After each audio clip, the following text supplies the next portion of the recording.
The pre-dawn chill sliced through the windows of the bus terminal like a knife, where dozens of people waited for the first bus of the day. Among them, a solitary figure stood by a wall of faded tiles, clutching a worn leather suitcase that seemed to carry more than just personal belongings. Her hands, marked by old calluses and scars that told silent stories, trembled slightly.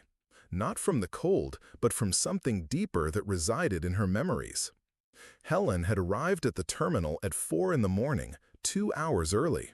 At 63, her posture still held the understated elegance of someone who had once known better days, although her simple clothes and patched coat revealed a more modest reality.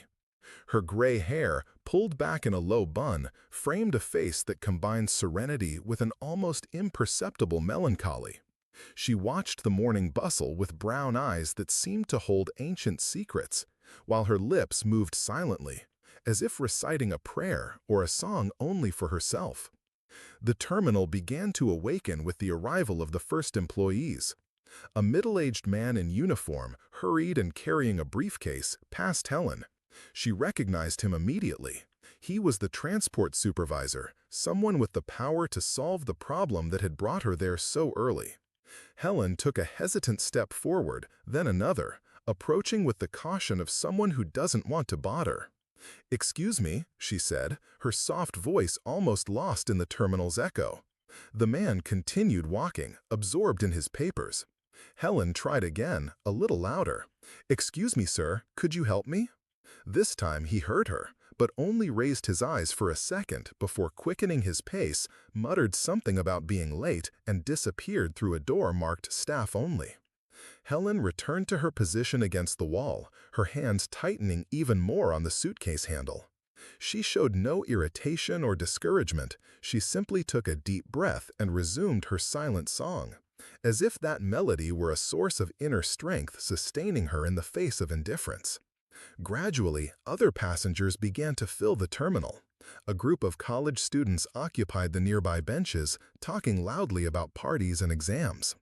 A young woman with a baby in her arms sought information at the counter, while the employee responded with growing impatience. Elderly people leaning on canes waited patiently, resigned to the wait.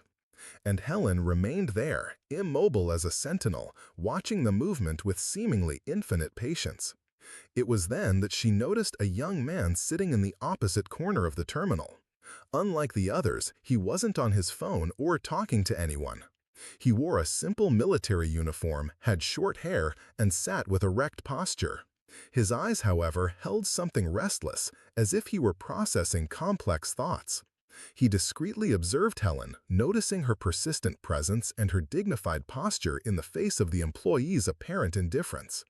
The young man's name was David, and he was returning to the barracks after medical leave.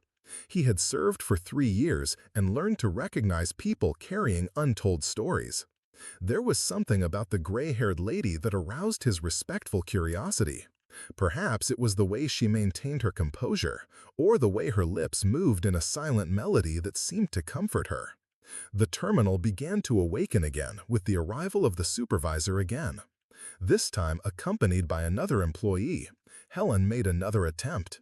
She approached with measured steps and waited for a suitable moment to speak. "Sir, I would like to talk about the bus to St. Benedict. There's a situation I need to explain." The supervisor barely looked at her. "You need to buy your ticket at the counter like everyone else. I can't help with personal problems." "It's not a personal problem," Helen replied calmly. "It's about the bus that was canceled yesterday. I had a ticket, but I was told that—" The supervisor interrupted her with an impatient gesture. "Ma'am, yesterday was yesterday. If you want to travel today, buy a new ticket. We don't complicate things around here." Helen remained silent for a moment, processing the response. There was no harshness on her face, only a restrained sadness that seemed familiar to her. "I understand," she said simply, and returned to her position by the wall.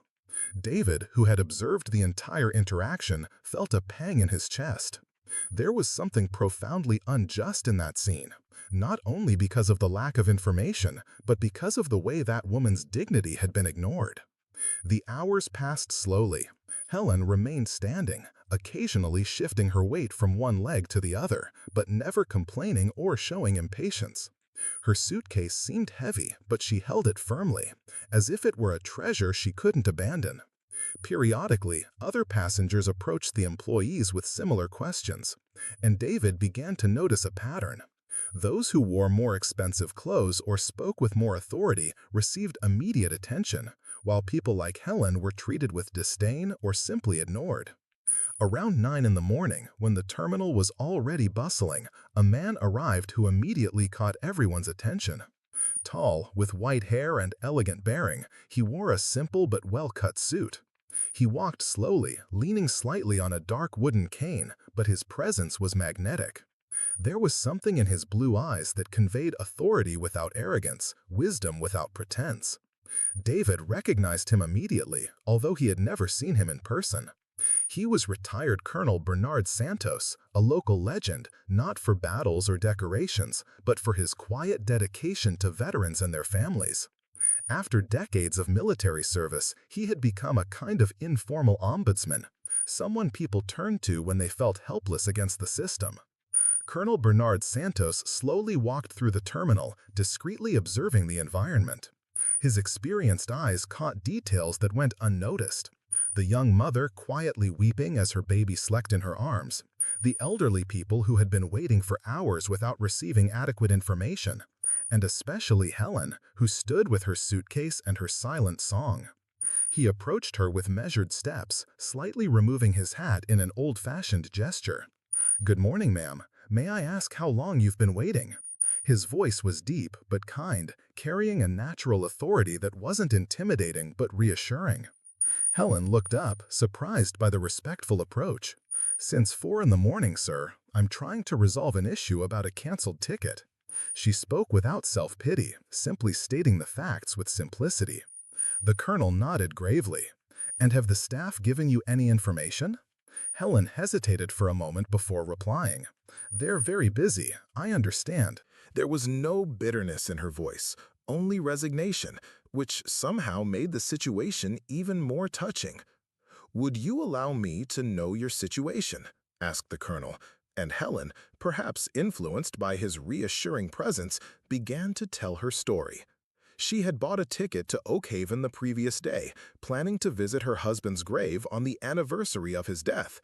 The bus had been canceled without notice, and when she arrived at the terminal that morning, they told her she would need to buy a new ticket, but she didn't have enough money.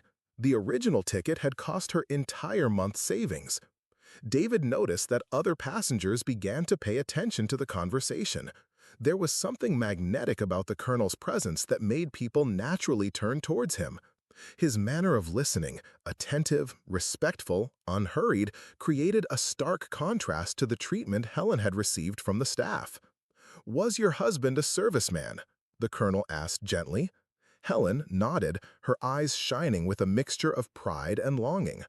"Sergeant Joseph Carlos Santos. He served for 25 years. He passed away 2 years ago, and I promised I would visit his grave every July."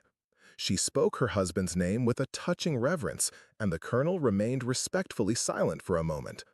"Sergeant Santos," he repeated slowly. "I knew men by that name. Was he a good man?" Helen smiled for the first time since arriving at the terminal. "The best I ever knew. He used to say that serving the country was serving the people, especially those who needed it most." It was at this moment that something changed in the atmosphere of the terminal. The colonel, who had listened to the entire story without interrupting, straightened slowly and looked around, observing the staff going about their usual routines. His expression remained serene, but there was a growing determination in his eyes. David, still observing discreetly, noticed that other people had also stopped to listen. The mother with the baby had approached, as had some of the elderly people waiting on the benches. There was something about the colonel's presence that created a natural circle of attention, as if his moral authority were palpable. "Mrs. Helen," said the colonel, "may I ask you a personal question?" She nodded. "Do you still remember any song your husband used to sing?"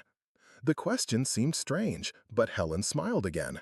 "He used to sing an old song, a melody he learned from his father. It spoke about honor, about keeping your word even when everything seems lost. "Would you sing it for us?" The colonel's request echoed in the terminal like an unexpected musical note.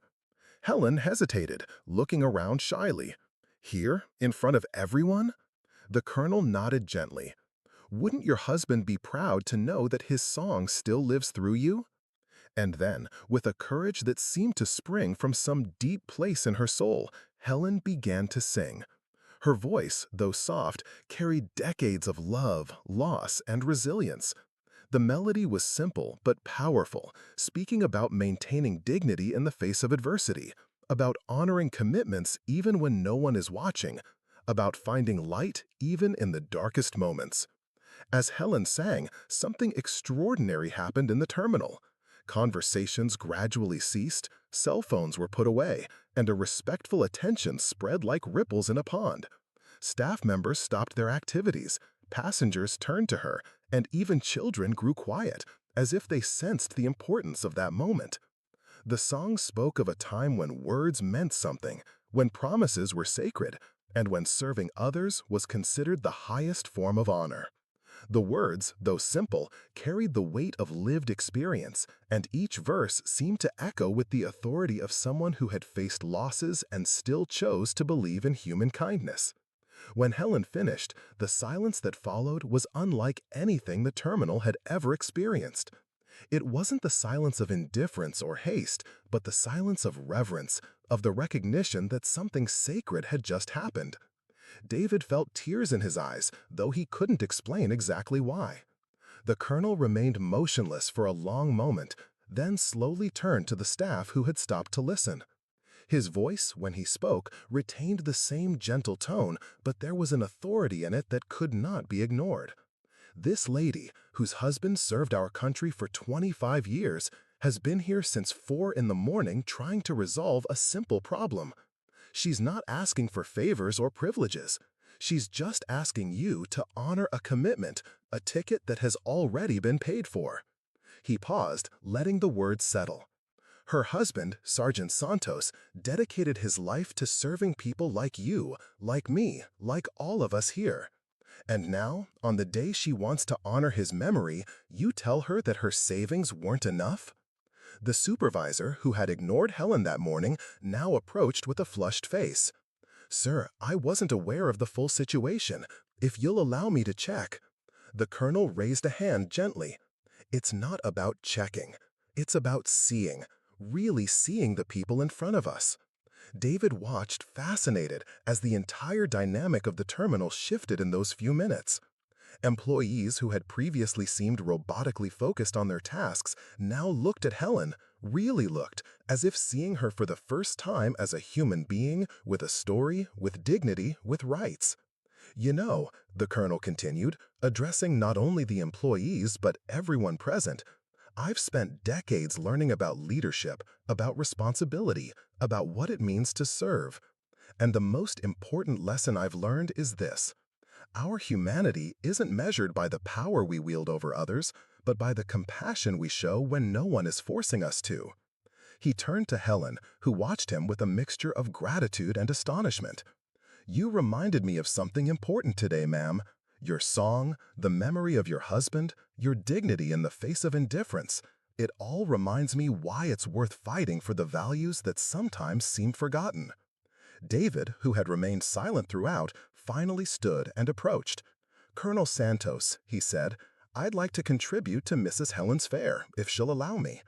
His voice trembled slightly, but there was determination in it. Other passengers, inspired by the gesture, began to approach as well.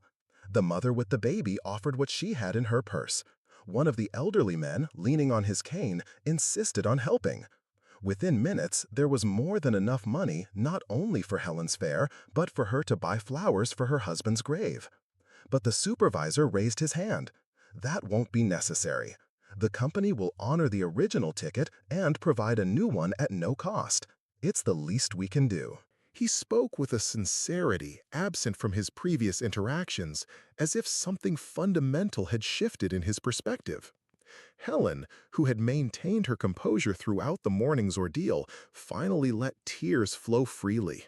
They weren't tears of sadness, but of relief, of gratitude, of recognition that goodness still existed in the world. "Thank you," she said simply, but the word carried the weight of decades of accumulated gratitude. The colonel approached her and, with a gesture that was both respectful and paternal, offered his arm. "Allow me to escort you to your bus, Mrs. Helen. It would be an honor." Together, they walked slowly toward the platform, followed by the respectful gazes of everyone present. David followed them from a distance, still processing everything he had witnessed.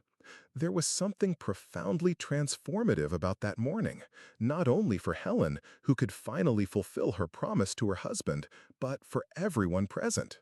It was as if a silent lesson on human dignity had been delivered unexpectedly.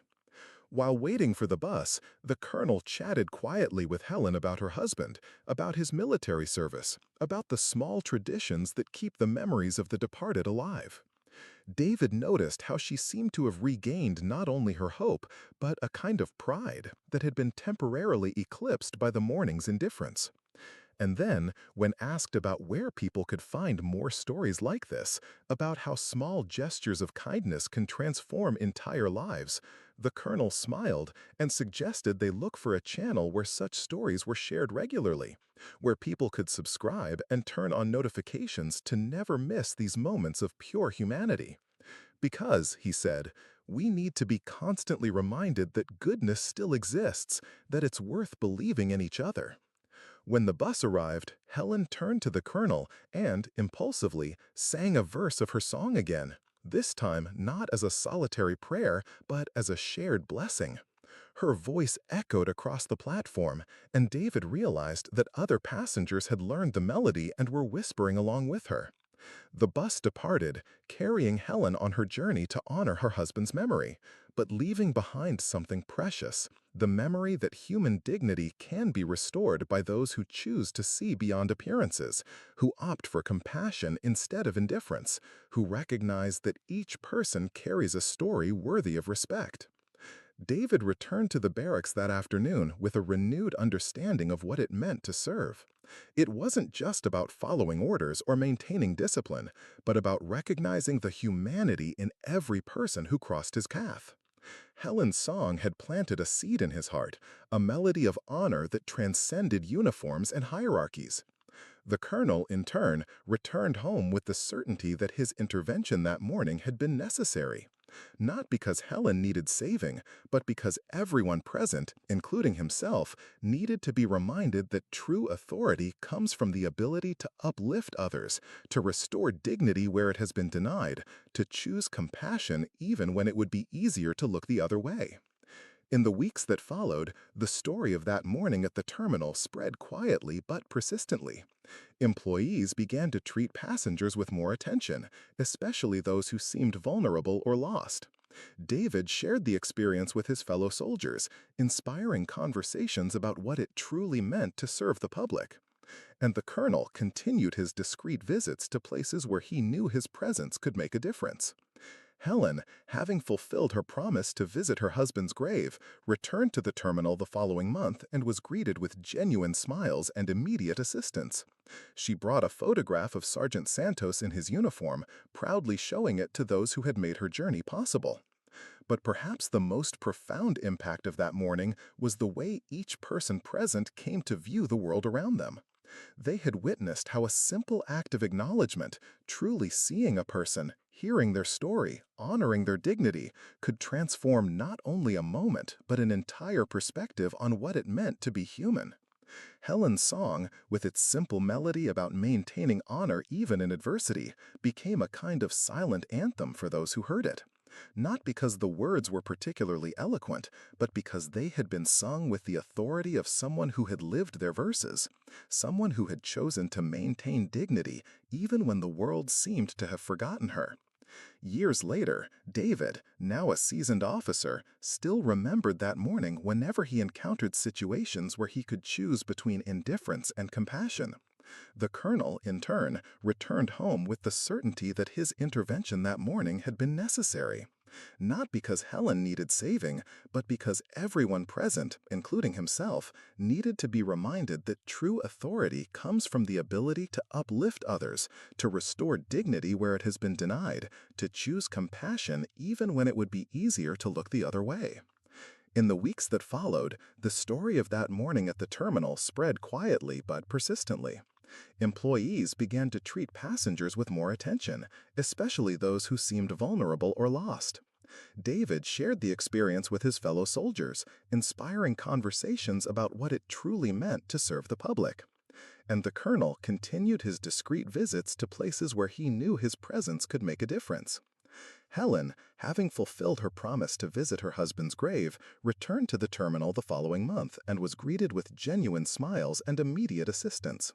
She brought a photograph of Sergeant Santos in his uniform, proudly showing it to those who had made her journey possible. But perhaps the most profound impact of that morning was the way each person present came to view the world around them. They had witnessed how a simple act of acknowledgement, truly seeing a person, hearing their story, honoring their dignity, could transform not only a moment but an entire perspective on what it meant to be human. Helen's song, with its simple melody about maintaining honor even in adversity, became a kind of silent anthem for those who heard it. Not because the words were particularly eloquent, but because they had been sung with the authority of someone who had lived their verses, someone who had chosen to maintain dignity even when the world seemed to have forgotten her.